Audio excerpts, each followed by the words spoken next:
Kaya mo ba yung sex bomb na spaghetti? Pero Jano Gibbs? Apil tayo, sumakit ang ulo ko, sumakit ang tuhod ko. Sex bomb, sex bomb, sex bomb. Magpakembot pa, Spaghetti pababa, pababa, pababa. Spaghetti pataas, spaghetti pababa, pataas.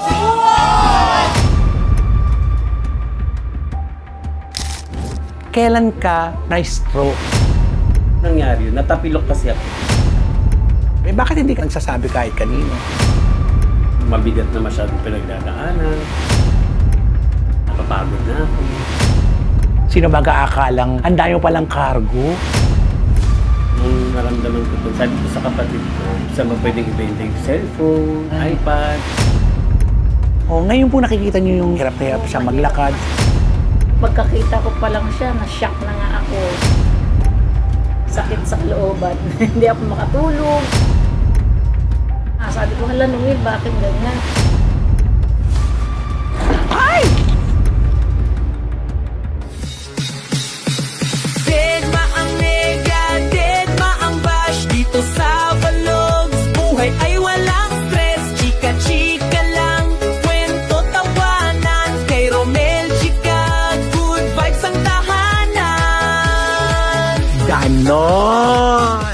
Hello mga kachika! Welcome to my vlog. And for today's video mga kachika, nandito po tayo sa San Francisco del Monte. Dinalaw po natin ang ating kasamahan kaibigan na sing-along master na talaga nga naman napaka-happy niya nung hindi pa naganap ang mga bagay-bagay sa kanya. Kaya mo ba yung sex bomb na spaghetti? Pero Jano Gibbs? Parang mas gusto ko kasi talagang maging sex bomb kesa maging Jano Gibbs. Ay, umami siya. Yun naman pala, di sana dapat kanina napag-usapan na natin. Bumigay na. Apil tayo, sumakit ang ulo ko, sumakit ang tuhod ko. Sex bomb, sex bomb. Spaghetti pababa, pababa, pababa. Spaghetti pataas, spaghetti pababa, pataas. Ang galing niya! Split ka pa. Welcome to my vlog, Noel Barcena. Yes, welcome po. Ay, welcome talaga. Thank you. Oy, kamusta ka na, Noel? Ngayon, okay na yung kamay ko, parang 80% gumagalaw na siya. Pinado mo, toothbrush ito gamit ko. Paa, ngayon, tsaka kahapon, napapadyak ko siya. 20%. 20%. At least, di ba? Yes. May progress, di ba? Pero bago yan, kilalanin muna natin si Noel kung taga saan yung mga Barcena. Dito ako lumaki. Manila girl ka. Dito ako ginanganak, tapos lumipat kami ng Araneta Tapos, nag-college ka. College. Natapos mo yung college mo? Hindi. Ano kinukuha mo dati? Information management. Ilan kayo sa pamilya? Sa papa ko, tsaka sa mama ko, dalawa kami. May mga ibang asawa. Ay, nagkahiwalay sila tapos nagkaroon sila ng mga kanya-kanya mga partners na rin. Ganun pa rin ang setup nyo, magkakahiwalay kayo. Pero ang kasama mo ngayon si Mami sa bahay. Yes, yung nangyari sa akin. Pero living alone ka. Oo, sa Tagaytay. Kailan ka nag-start mag-sing-along master? Paputol-putol kasi nag-abroad ako. First mong mag-sing-along master sa Pilipinas. 2000. Paano ka nagsimula sa comedy bar? Ako sa comedy bar, yung maliit na comedy bar pa lang, sa Lawag. Paano ka napunta sa Lawag? May nag-refer lang kasi hindi siya pwede. Ako lang inano. Ang kasama ko noon, si Donita. Donita Knows. Tsaka si Tart. Silang dalawa agad. First time mo, yung kagad ang kasama mo, Yes. magagaling. Pero that time, nagsisimula pa lang. Nagsisimula pa din sila. Anong taon yon? 2000 o 1999. Basta ganon. Yes. Anong trabaho mo dati niyan? Dati was sa church. Kumakanta ka sa church. Nagtuturo. Tapos, from there, niyaya ka nila magtrabaho ka, racket sa Lawag. Kasi hindi siya pwede. So ako na lang inano niya, kumakanta naman daw ako. So, kamusta silang katrabaho? Kasi first time, Masarap silang katrabaho. Lalo na si Tart, kasi nagchikahan kami ng buong gabi. alam mo naman si Tata, machika talaga yun. Tapos, kamusta yung first night mo? Eh, syempre, hindi ka naman komedyante that time. Oo, okay lang. In-enjoy ko lang. Natatanda mo magkano budget mo nun dati? 1,000. Ay, ang laki na nun. Oo. Libre pa yung pamasahe, lahat-lahat. 10 days yun. Ay, 10 po kagad yun. 10 po, tapos libre lahat. Yes. Wow. Pagkatapos nun, yung 10 days na yun, Pagbalik ko ng Manila, nag-apply na ako ng bar sa Intramuros, yung Wow Philippines. Parang every Sunday ako doon. magkano budget nun? 1,000 days. Sa matagal na panahon, ang laki nun. Pero kasi ngayon, hindi na masyadong malaki yun. Natatawa sa akin yung may-ari. Ano ba ginagawa mo dati? Nagdodoble kara. Hindi ka pa nag-iibang boses, pero nagdo-doble kara ka nun. Paano yung doble kara mo? Sinta. Tapos babago yung lyrics. Yung ginaganon-ganon. Boses babae talaki. Yes. First time mong gawin yun doon? Sa Lawag. Tapos dinala Sa ko Lawag? sa Manila. So doon ka na-discover. Yes. Pagkatapos noon sa Intramuros, ano ang nangyari sa'yo? Ilang taon ka tumagal doon sa Intramuros? Mga isang taon lang. Yun na, yung nag-Japan ako. Ilang taon ka nag-Japan? 2000. Hosto ka na niyan. Yes, hosto na. Saka sa Japan? Ang Mori. Amori. 6 months. Bali 5 lang kasi yung pag 2004, nag-igpit na si Arroyo. So hanggang December lang kami. Hindi natapos ang 6 months kasi nagbago yung patakaran. Naapektuhan ka noon. So 6 months ka pa lang, pero marami ka naipon noon ng 6 months. Kasi uso yung Japan pa noon, di ba? Wala, bata pa ako noon, 21 yata, magastos. Pero- Saka maliit lang TA, parang 450 US dollar. Babawi ka na lang sa tip. Hmm. Nakakapagpadala ka na noon sa nanay Oo. mo. Yung pag-uwi ko ng Pilipinas, doon ko nakuha yung sweldo. Kasi ganun dati po mga kachika, yung 6 months, hindi mo makukuha yan. Pwede kang bumali, pero karamihan doon, ako rin nag-Japan dati, pagtapos ng 6 months, saka mo lang buong-buo makukuha ang sweldo mo. Pagkatapos ng 5 buwan, pumasok ka ulit sa bar. Yes, music box. 3 weeks lang yata ako sa music box. Bakit? Ano nangyari? Pumunta ako ng Lawag ulit. Doon ulit sa bar na yon. This time, sino naman ang kasama mo? Actually, hindi ko matandaan kasi nung time na yon, ako na yung palagi doon, pinapalitan na lang yung partner ko. Ay, talagang in-house ano ka na Oo, doon. ano nangyari? Ilan taong ka tumagal sa Lawag? Isa't kalahating taon. Kailan lang po kami nagkakilala ni Noel? Sa mga okasyon dahil lang pupunta ako, nagbablog ako. Sabi ko, who's pala to si Noel na matagal na panahon na? Ngayon ko lang siya nakilala. Hindi ako masyadong kalat. Kasi after nung lawag-lawag, nag-Jeffs ako. Sa Solani Hotel. Yes. Pero sandali lang din, yun yung nakapag-Sharon ako. Nakapag-guest ka sa Sharon. Eto na po sila, Noel and Bo! Magandang gabi po sa inyong lahat. Naku, napakaswerte ng mga studio audience natin ngayon, Noel. Bakit swerte? Naku, kasi alam mo, Noel, actually inimbitahan natin ang mga sikat na singer dito sa ating bansa, the Asia Songbird, Miss Regine Velasquez. Ako'y nagmula sa'yo. The Soul Diva, Jaya. Bituin sa iyong mga mata. Pina Morales. Ang pangarap ko ay iyong binubuhay. Love you, Bina! Ati Glow. Dadalhin lang pala no ng hangin. Tatakbo ka ba? Manny Pacquiao. Oh, ganda yan. Alaban na to. Salamat, ladies and gentlemen, Bone Diva. Ladies and gentlemen, Noel Diva. Wow, Toroy. After nun, nag-abroad ulit ako. Ng 10 years. Kaya ka- Bumalik lang ako nung after pandemic. Kaya pala hindi kita nakakikita. Saan ka naman nagpunta noon? Yung unang alis ko, nag-Abu Dhabi ako. Ano trabaho mo sa Abu Dhabi? Banda. So ito yung marami kang kasamang babae. Yes, yes. Tapos ikaw lang isang lalaki. Yung showmanship, may Oo. mga show ganyan, may Yes. pa dance-dance. Oo, yan. Malaki ng sweldo doon. Malaki naman. Tsaka yung mga tip, di ba? Yes. Pero mahirap sa Abu Dhabi, di ba? Hindi naman, kasi open country siya. Pag uwi ko from Abu Dhabi kasi, nagbanda ako ulit. Sinong kasama mo noon that time? Saan ka umuwi noon? Dito ko. Sino kasama mo? Mag-isa ka lang? Ganon. Kaya naman pala, 10 years kang nawala. Tapos kailan, after pandemic, noong 2022 ka lang bumalik. Yes. Tapos, eto na, nag-concentrate ka na sa comedy bar. Pumasok ka sa... Music box, saka sa library. Tapos, pagkatapos noon, ang dami niya pong pinagdaanan. Iba-iba palang bansa Oo. pinuntahan mo. Yung last, itong huli, Solomon Island, 7 years. Nagpapadala ka sa magulang mo noon, that time. Sino ang kasama ni mami mo dito? May asawa na siya. Kailan ka na-stroke? Saan kang bar na-stroke? 3 weeks ago, natatandaan ko Sunday, nag-outing pa kami ng Sunday group. Nila Michael Butana. Live na rito? Oo. Nag-outing kami sa Tagaytay, malapit sa amin. Masakit na yung paa ko, hindi na ako makalakad. Pero alam ko kasi, parang before nangyari yun, natapilok kasi ako. Yung pag ganyang tapilok. Okay. Nung nararamdaman ko yung sakit Sunday, so hindi ako pumasok ng Sunday. Dumiretso lang ako sa outing. Tapos Monday, masakit siya, pero okay lang. Kasi alam ko, ito lang yung masakit. Pumasok ako. Pumasok ka lang ba, hindi na ako makalakad. Ang iniisip mo yung sa tapilok mo. Tapos Tuesday, hindi na ako pumasok na lang. Tapos Wednesday, hindi ko na siya magalaw. Parang medyo manhid niya. Umakyat na. Oo.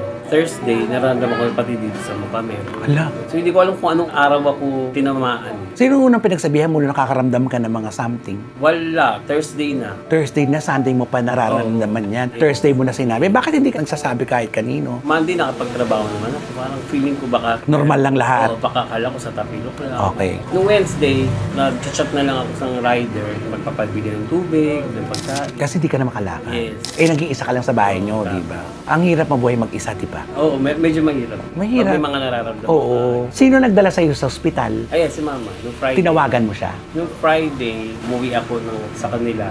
Nag-angkas ako mula sa bahay namin. Sa Tagaytay? Yes, hanggang sa... Dito sa Quezon City? Buti nakapag-angkas ka pa rin. Oo, pero hindi ko na ito magalaw. Kasi ito parang medyo hindi. Ano nasa isip mo nun? Kinakabahan ka? Actually, yung utak ko okay. Yung okay katawan pa. ko lang yung... Ayaw. Yes. Pero kinakabahan ka nun yan? Friday ng umaga, nag-yosi pa ako. Ay, talaga. Hindi ko talaga alam na Stroke? Oo. Tapos, ang pagdating mo dito, Yan, dinala na ako sa ospital. Tapos sabi, mild stroke ko. kasi Dahil sa puyat. kalungkot yun. Araw-araw ka naman nagtatrabaho sa gabi? Oo. Dumating din sa punto ng buhay ko na 7 nights a week akong nagtatrabaho. Pero dumating din sa puntong mapapagod at mapapagod ka talaga. Ako kasi, di naman ako napapagod sa work. Hindi kakapagod ang work kasi masaya. Pero nagkakaedad na kasi. So, yan. Di ba? Nakakalungkot. Tapos ngayon, dito ka nakatira ngayon sa mama mo. Pati hindi ka pala sumasama sa mama mo. Nasanay lang. Sinanay mo na ang sarili mo. Tsaka sa Tagaytay. Inuupahan mo din yon. Actually, nabili na. Galing. Kaya doon ka nag-i-stay. Tsaka may mga bar din dun. Pero minsan kasi, di ba, katulad niyan, may nararamdaman ka, buti, andyan si mama mo. Mas maganda sana kung kasama mo ng mama mo, di ba? Yun eh. Ilang taon kayo magkaiwala ng mama mo? 20 years din. Namuhay kayo parehong ng solo-solo. Ayaw mo nang sumama sa kanila. Wala naman kayong ano ng mama mo. Wala naman. Kasi regularly, Nagpupunta ka dito? Pupunta ako. Tsaka support pa din. Sa mama mo hindi na nagtatrabaho. Nagtatrabaho. Kaya minsan kulang pa din. Yung isa kong kapatid, yung anak niyang isa, namatay na kasi tatay niya. So may rami ka talaga rin tinutulungan. Kaya tanggap ng trabaho. Oo, pero hindi dahil doon. Parang gusto ko lang. Gusto mo lang din. Ano na nga yung part na to? Kasi ngayon ako nag-workshop ng library. Eh, matagal ko lang pangarap yun, mag-library. 20 years kang nawalay sa nanay mo. Namuhay ka mag-isa. 20 years or more. 20 years or more. Kasi after Tapos, college, umalis na. pero sa kabila nun, nagpapadala ka pa rin, di ba? Monthly. Ang bait-bait mo. Natutuwa naman ako sa'yo. Ang bait-bait mo. Pero ang nanay at tatay mo, yung biological mo, okay naman sila. Hindi sila nagkikita eh. Sila Never. naghiwalay. Pero nung nakaraan, nagkita sila. Dahil sa'yo? Yes. Ano sabi ng tatay mo sa'yo? Sabi niya, okay ka naman pala. Papa ko kasi, komedyan din. Doon ka nagmana. Oo, parang gano'n. Kahit malungkot yung sitwasyon, Pinapasaya niya. Yun ang namana mo sa papa mo. Bakit sinasalo mo ang mga responsibilidad ng pamilya mo? Nasanay na lang din. Tsaka gusto ko din naman. Hindi ka napapagod. Napapagod, pero pagpapahinga lang, basta okay. Minsan kasi, di ba, mayroon tayong pagkakataon na yung gusto mong magpahinga, pero hindi natin magawa. Kasi alam mo yung ipapahinga mo, sayang yung kikitain ko. May ganun, pero daan lang yun eh. Kasi magsiset ka na eh. Tatawa ka na naman, tapos pagod ka, tutulog ka na lang. Doon mo na dinadaan talaga. Kaya kita pinuntahan dito kasi sabi ko, kamusta na kaya si Noel? Ano na kaya ang buhay ni Noel? Paano yan? Di siya nagtatrabaho, samantalang araw-araw ka nagtatrabaho. Ngayon, sinong sumusuporta sa'yo ngayon? O nakaipon ka? Nakaipon, tapos may mga tumutulong sa akin. Yung sa Candelaria na bar, kinakantahan ko pag birthday. Actually, yung mga may-ari nun, hindi sila yung tumulong. Yung bagong may-ari, hindi pa kami nagkikita personal. Si Sir Leo, siya yung tumulong din. Tapos sila, Peanut. Si Bill Spin. Maraming tumulong. Siguro kung kukwentahin ko kung magkano yung mga natulong ng tao, parang nasa 100,000. Alam mo kung bakit? Kasi mabait ka eh. Ako minsan lang kita nakasama, pero naramdaman ko kagad na mabait ka. Kaya nakita mo, oh, dito mararamdaman may mga taong, di ba, hindi mo inaasahan. Parang di ka naman nag-effort na, alam mo yung na pinakitaan mo na ka ba? Hindi ako nangingi eh. Di ba? Wala talaga akong hiningan. Kasi nung naramdaman ko ito ng Friday, sabi ko sa kapatid ko, saan ba pwedeng ibenta yung cellphone, iPad, kung sakaling magigipit. Eh, nung araw pa lang na yun, nag-post ako na nasa ospital. Ang dami nang tumulong. Bangitin natin yung mga tumulong. Yes, si Sir Leo, si Madam Che, si Attorney, si Boss Nel ng Music Box. Tapos si Michael Gutana, si Rebecca, si Risa, kapatid ko, si Mirtel, nasa Solomon Islands yan. Si Alexander, nasa Dubai. Si Dandan, si Rad, si Sermon, si JT, si Peanut, Amaya, Arlene, Gray Alisander. Yan yung mga tumulong nung wala pang show. Tapos itong show nung sa music O kasi nagkaroon po siya ng benefit show para sa kanya. Nakakatuwa yun. Yes. Nagpunta ka ba? Dumating ka ba doon? Mama ko lang andun. Nakamagkanong likom doon? Parang 47,000. galing. Sir Paul Baliano, Siyempre Music Box. Salamat po sa mga nanood ng benefit show. Di ba nakakalakas ng pakiramdam na may mga taong di mo ine-expect na mahal ka nila? Kasi ako sila hindi ko ina-expect na may mga tutulong kasi nararamdaman ko. Normal lang. Saka hindi ako nagpapaawa masyado. Diba? Yun naman ang maganda. Hanggat kakayanin mo, di ba, hindi ka manghihingi. Pero nakakatuwa. Na may mga Tulong sa'yo. Kaya nakita mo, alam niyo po, kala ko, dadatnang kong Noel, yung nakahiga. Sabi ko, kamusta na kaya si Noel? Di ba nung tinext kita, sumasagot ka naman kasi, ay, buti nila sumasagot. kaliwang kamay ko. Pero ngayon, pwede na din yung kaya. Hindi lang siya nakakapagsulat Sulat. ng maayos, pero kaya na. Pero hindi maayos. Pero okay na siya. Ang bilis nga nung paggaling ko feeling. Alam mo kung bakit marami nagdadasal para sa'yo. Yeah. At saka alam mo, marami kasing umaasa sa'yo. Sabi ng Diyos, kailangan mo pang lumakas kasi marami kang tinutulungan. Saka yung pa ako, medyo yan, gumagalaw-galaw. Mga mo, di ba? Samantala nung Mabigat una. to Sandas ko. Totoo. So, kailan mo balak bumalik? Pag okay na ako, papahinga muna ng mga 1 week or 2 weeks, babalik ko din. Pwede na rin. At least, ang mahalaga, maiisip mo na ngayon na dapat nagpapahinga ka rin. Yes, so parang ganyan, parang 4 days na lang, kukuhain ko trabaho. Ganon, tama. 4 days na lang para 3 araw pahinga. Tsaka wag masyadong dire-diretso. Siguro napagod ako ng eleksyon. May tanggap ka ba ng eleksyon? Pero at least, di ba, sa lahat po ng mga kasamahan natin, ito kasi ang talo talaga natin, yung puyat. Yes. Tapos ngayon, nakakatulong ka pa rin sa magulang mo o hindi ka na muna tumutulong kasi inilalaan mo sa pagpapagamot mo. Tumutulong ka. Tumutulong ka mo. Nakakatuwa ka. Sana maging malakas ka pa kasi nararamdaman ko marami ka pang gustong tulungan. At saka sana tulungan ka rin nila. Sana. Ang saya ng pakiramdam kasi natin pag tumutulong tayo. Pero mas masaya tayo pag alam mo, tinutulungan ka rin nila. Hindi nanghihingi tayo ng kapalit eh. Pero makikita mong, ay, yung tinutulungan mo, no, nagpupursige din. Yun na maganda, di ba? Yung mama ko naman, tsaka yung kasama niya. Then, kagaya ngayon, sila nag-aalaga sa akin. Ngayon mo ulit naramdaman. Ano ang pakiramdam mo? Kasi naman, chill lang ako talaga sa buhay. Wala akong mabigat na masyadong pinagdadaanan. Parang lahat sa akin okay lang. Ganun mo hinaharap ang problema mo. Deadma ka lang Yes. talaga. Pero minsan yung pagiging deadma kasi doon Paglasing, yun lang. Ay, lumalabas. Oo. Ano mga hinaing mo paglasing ka? Paglasing na lasing, nagmamaoy. Sandaling maoy lang. Anong sinasabi mo? Iiyak lang. Bakit ka umiiyak? Na napapagod na ako. Tapos after nun, parang 5 minutes lang yun habang nagiinuman yun na. Tapos okay na ulit. Nasasabi mo ba yan sa mga magulang Yes. mo? Nasasabi mo? Nagmamaoy ako sa harap nila. Ng mga magulang mo? Yes, ng mama ko, asawa niya, tapos mga kapatid. Ay, talaga Sila yung sinasabi. kainuman ko nun sa outing, nung Mother's Day. Anong sinabi mo sa kanila? Actually, hindi ko matandaan, pero sabi ko lang na napapagod na ako. Kailangan ko ng pahinga. Believe ako sa'yo, kaya mong sabihin yan, which is na dapat talaga sinasabi yan para nararamdaman nila at naiintindihan ka nila. Katulad ngayon yan, di ba nakikita natin, o tignan mo, kailangan mo sila, nandyan sila, yun naman ang maganda. Sulit yun eh, di ba? Yung minsan kang andyan sila, nakaalalay sa'yo. Nakita mo ang mami niya nandito po kanina. Ang pamilya lang kaswal talaga. Hindi lang taga kayo madrama. No, hindi lang kayo madrama. Mama ko iyak, pero ako hindi. Ano kay fighter kay? Maganda kasi yun, lumalaban ka. Kasi sino pang lalaban para sa'yo? Di ba? Alam mo kaya kita pinuntahan kasi magiging babala ito sa mga kasamahan natin na trabaho lang ng trabaho. Anong gusto mong sabihin sa kanila? Actually, nung ganito ako, may mga nakausap ako ng mga host na nagkaroon din ng ganitong mini-stroke din. Pinakausap nila ako. Sabi nila magpahinga daw. So masasabi ko sa mga katrabaho, siguro wag araw-araw yung work, dapat magpapahinga din. Ako ang advice ko, kahit 4 to 5 days a week, siguro okay na yun. Eh, anong gusto mong sabihin sa magulang mo, sa mama mo? Sa mama ko, wala naman, chill lang.